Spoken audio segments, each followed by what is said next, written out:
26 April 2025 সালে সমাজ কল্যাণ মন্ত্রণালয় কর্তৃক আয়োজিত 60 মুদ্রাক্ষরিক কাম কম্পিউটার অপারেটর পদের নিয়োগ পরীক্ষার সম্পূর্ণ কোশ্চেনটি আজকে আমরা সলিউশন করব।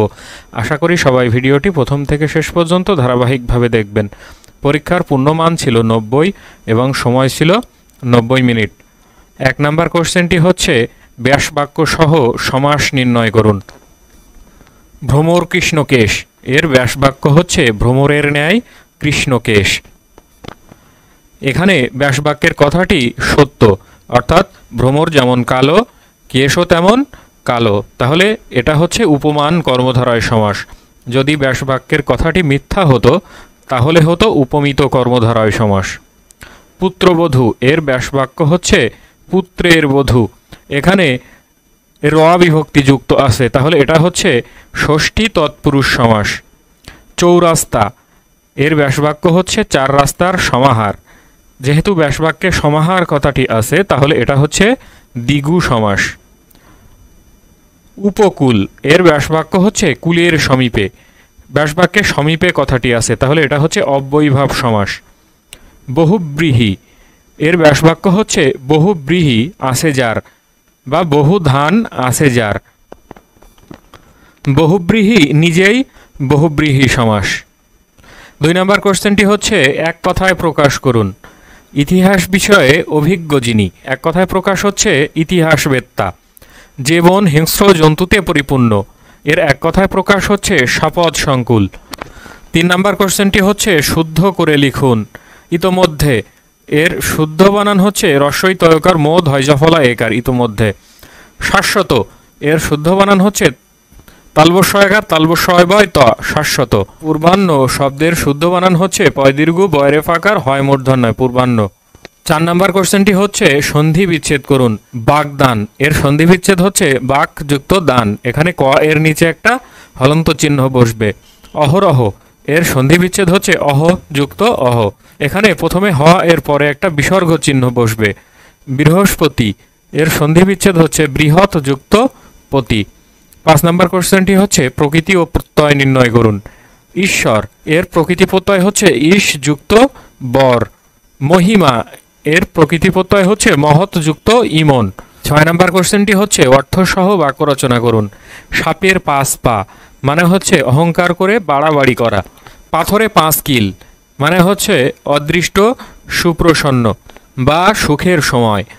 নেই আকড়া মানে হচ্ছে একগুয়ে বা রকচটা। ঢাক ঢাক গুড় গুড় মানে হচ্ছে লুকোচুরি। লগনচাঁদ লগনচাঁদ মানে হচ্ছে ভাগ্যবান। আশা করি এই শব্দের অর্থগুলো যদি আপনারা জানেন তাহলে এগুলো দিয়ে অবশ্যই বাক্য রচনা করতে পারবেন। 7 নম্বর কোশ্চেনটি হচ্ছে চতুর্থ শিল্প বিপ্লব সম্পর্কে নাতিদীর্ঘ রচনা লিখুন। 8 নম্বর কোশ্চেনটি হচ্ছে ফিল ইন দ্য ব্ল্যাঙ্কস অর্থাৎ শূন্যস্থান পূরণ করতে হবে। I still have dash money. I still have a little money অর্থাৎ আমার কাছে এখনও সামান্য পয়সা টাকা আছে।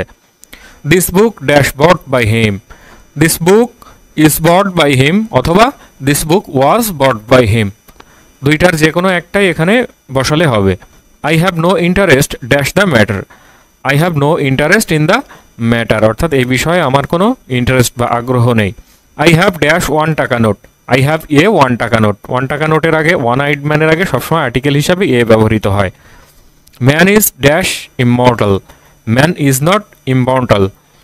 এটা হচ্ছে নেগেটিভ সেন্টেন্স, তাহলে এখানে হবে ম্যান ইজ নট ইমমর্টাল। 9 নম্বর কোশ্চেনটি হচ্ছে change the sentence as directed অর্থাৎ যে সেন্টেন্সগুলো দেওয়া থাকবে সেগুলোর পরিবর্তন করতে হবে যেভাবে বলা আছে কোশ্চেনে।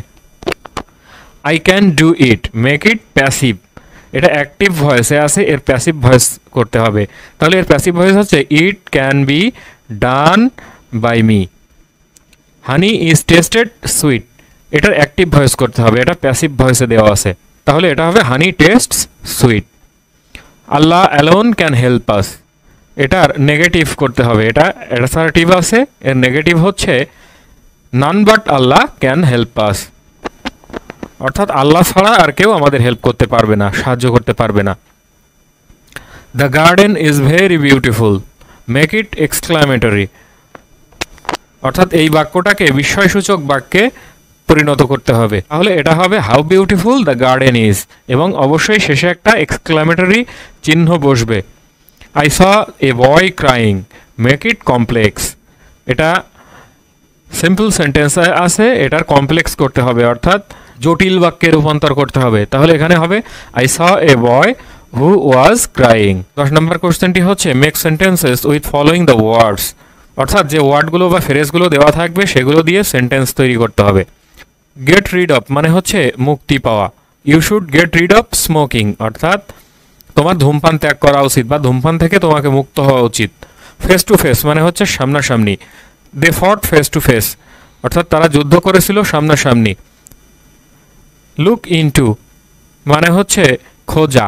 The police are looking into the case, অর্থাৎ পুলিশ কেসটা নিয়ে তদন্ত করছে। লুক ইনটু মানে হচ্ছে খোঁজা বা তদন্ত করা। ইন এ নাটশেল মানে হচ্ছে সংক্ষেপে। Tell the story in a nutshell, অর্থাৎ গল্পটি সংক্ষেপে বলো। ব্লু ব্লাড মানে হচ্ছে আভিজাত্য। He is proud of his blue blood, সে তার আভিজাত্য নিয়ে গর্বিত। 11 নম্বর কোয়েশ্চেনটি হচ্ছে use the right form of verbs, অর্থাৎ ভার্বের সঠিক ফর্মগুলো দিয়ে শূন্যস্থানগুলো পূরণ করতে হবে। The door dash automatically, the door opened automatically, অর্থাৎ নিজের থেকে দরজাটা খুলে গিয়েছিল। 4 and 4 ড্যাশ 8, 4 and 4 মেক্স 8, অর্থাৎ 4 এ 4 8 হয়। He made me dash the car, he made me wash the car, অর্থাৎ সে আমাকে দিয়ে গাড়ি ধুইয়েছিল বা পরিষ্কার করিয়েছিল। Have you dash the letter, have you written the letter, এখানে যেহেতু হ্যাভ কথাটি আছে তাহলে অবশ্যই ভার্বের এখানে পাস্ট পার্টিসিপল ফর্ম হবে। I wish I dash philosopher, I wish I were a philosopher, অর্থাৎ আমি যদি একজন দার্শনিক হতাম। 12 নম্বর কোশ্চেনটি হচ্ছে write a paragraph on e commerce, অর্থাৎ ই কমার্স নিয়ে একটা ছোট প্যারাগ্রাফ লিখতে হবে।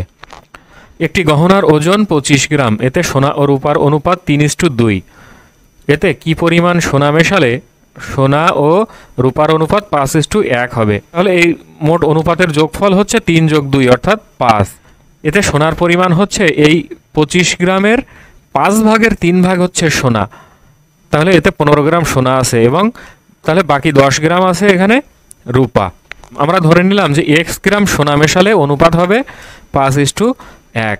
তাহলে আমাদের সোনা ছিল 15 গ্রাম, এর সাথে আমরা x পরিমাণ সোনা মেশাবো, এর সাথে রূপা আছে 10 গ্রাম, তাহলে এই দুইটার অনুপাত সমান হচ্ছে 5:1। এখান থেকে ক্যালকুলেশন করলে আমরা x এর ভ্যালু পাবো 35, অর্থাৎ 35 গ্রাম সোনা মেশালে এর অনুপাত হবে 5:1।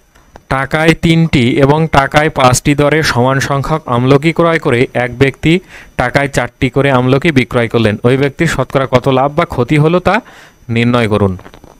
তাহলে প্রথম ক্ষেত্রে এই 3টি আমলকির ক্রয় মূল্য হচ্ছে 1 টাকা, তাহলে একটা আমলকির ক্রয় মূল্য 1/3 টাকা। আবার এই 5টি আমলকির ক্রয় মূল্য হচ্ছে 1 টাকা, তাহলে একটার ক্রয় মূল্য 1/5 টাকা, অর্থাৎ এই 1 এবং 1 অর্থাৎ 2টি আমলকির ক্রয় মূল্য হচ্ছে, আমলকি অথবা আম যেটাই হোক, এই দুইটার ক্রয় মূল্য হচ্ছে 1/3 + 1/5 অর্থাৎ 8/15 টাকা। তাহলে এই দুইটির ক্রয় মূল্য হচ্ছে 8/15 টাকা, তাহলে একটির ক্রয় মূল্য 8/15 × 2 এবং 4টির ক্রয় মূল্য হচ্ছে 16/15 টাকা, অর্থাৎ 1 টাকা সামথিং পয়সা হয়। তাহলে 4টির ক্রয় মূল্য আমরা পাচ্ছি 1.something টাকা এবং বলা আছে যে 4টার বিক্রয় মূল্য হচ্ছে 1 টাকা, তাহলে অবশ্যই আমাদের ক্ষতি হচ্ছে, তাহলে ক্ষতি হচ্ছে 16/15 - 1 অর্থাৎ 1/15 টাকা। আমাদের বের করতে হবে শতকরা কি পরিমাণ ক্ষতি হচ্ছে, তাহলে এই 16/15 টাকা এই ক্রয় মূল্যের উপর ক্ষতি হচ্ছে 1/15 টাকা, 1 টাকার উপর ক্ষতি হচ্ছে এত টাকা এবং এই 100 টাকা বা শতকরা কত টাকা ক্ষতি হচ্ছে, শতকরা 6.25 টাকা ক্ষতি হচ্ছে। একটি আয়তক্ষেত্রের ক্ষেত্রফল 2000 বর্গমিটার, যদি এর দৈর্ঘ্য 10 মিটার কম হতো তাহলে এটি একটি বর্গক্ষেত্র হতো। আয়তক্ষেত্রটির দৈর্ঘ্য কত মিটার? তাহলে ধরে নিলাম যে আয়তক্ষেত্রটির দৈর্ঘ্য হচ্ছে x মিটার এবং প্রস্থ y মিটার, আর তাহলে ক্ষেত্রফল সমান দৈর্ঘ্য গুণ প্রস্থ অর্থাৎ xy বর্গমিটার। তাহলে এই xy সমান হচ্ছে এই 2000 বর্গমিটার এবং এই দৈর্ঘ্য যদি 10 মিটার কম হতো তাহলে x - 10 যদি হতো তাহলে সেটা একটা বর্গক্ষেত্র হতো। আমরা জানি বর্গক্ষেত্রের সবগুলো বাহুই সমান, তাহলে এর দৈর্ঘ্য 10 মিটার কম হলে সেটা আরেকটা বাহু ওয়াই এর সমান হতো। তাহলে এখান থেকে আমরা ওয়াই সমান পাচ্ছি এক্স মাইনাস 10।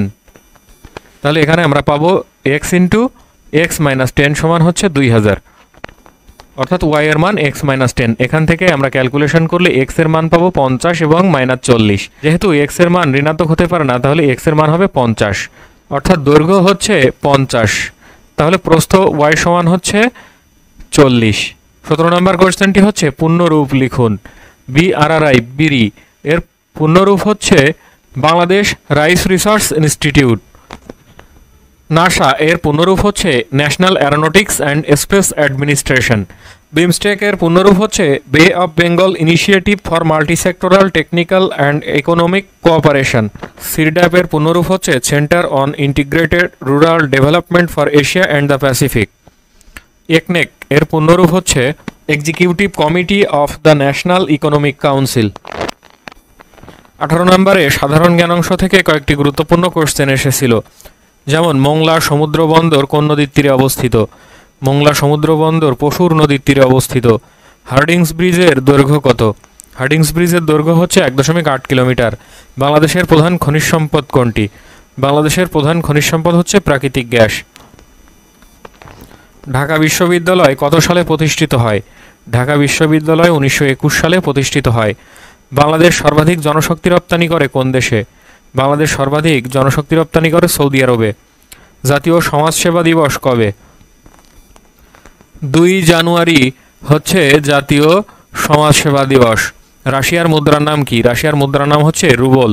বাংলাদেশের রাষ্ট্রপতি পদে নির্বাচিত হওয়ার ন্যূনতম বয়স কত? বাংলাদেশের রাষ্ট্রপতি পদে নির্বাচিত হওয়ার ন্যূনতম বয়স হচ্ছে 35 বছর। এশিয়ান ডেভেলপমেন্ট ব্যাংকের সদর দপ্তর কোথায়? এডিবি বা এশিয়ান ডেভেলপমেন্ট ব্যাংকের সদর দপ্তর হচ্ছে ফিলিপাইনের ম্যানিলায়। কোন প্রাকৃতিক দুর্যোগের পূর্বাভাস দেখা যায় না? ভূমিকম্পের কোনো পূর্বাভাস পাওয়া যায় না। নিরাপত্তা পরিষদের স্থায়ী সদস্য সংখ্যা কত? জাতিসংঘের নিরাপত্তা পরিষদের স্থায়ী সদস্য সংখ্যা 5। সুয়েজ খাল কোন দেশে অবস্থিত? সুয়েজ খাল মিশরে অবস্থিত। চা পাতায় কোন ভিটামিন আছে? চা পাতায় আছে ভিটামিন বি কমপ্লেক্স। বাংলাদেশ কত সালে টেস্ট ক্রিকেটের মর্যাদা পায়? বাংলাদেশ 26 জুন 2000 সালে টেস্ট ক্রিকেটের মর্যাদা পায়। ম্যাকমোহন লাইন কি? ম্যাকমোহন লাইন হচ্ছে ভারত ও চীনের মধ্যে সীমারেখা। এই ছিল সমাজ কল্যাণ মন্ত্রণালয় কর্তৃক আয়োজিত 60 মুদ্রাক্ষরিক কাম কম্পিউটার অপারেটর পদে নিয়োগ পরীক্ষার সম্পূর্ণ প্রশ্ন সমাধান। আশা করি সবাই বুঝতে পারলেন। এরপরেও যদি কেউ না বুঝে থাকেন অবশ্যই কমেন্ট বক্সে কমেন্টস করে জানাতে ভুলবেন না। ভালো লাগলে চ্যানেলটিকে অবশ্যই সাবস্ক্রাইব করবেন, লাইক কমেন্ট শেয়ার করবেন। ধন্যবাদ সবাইকে।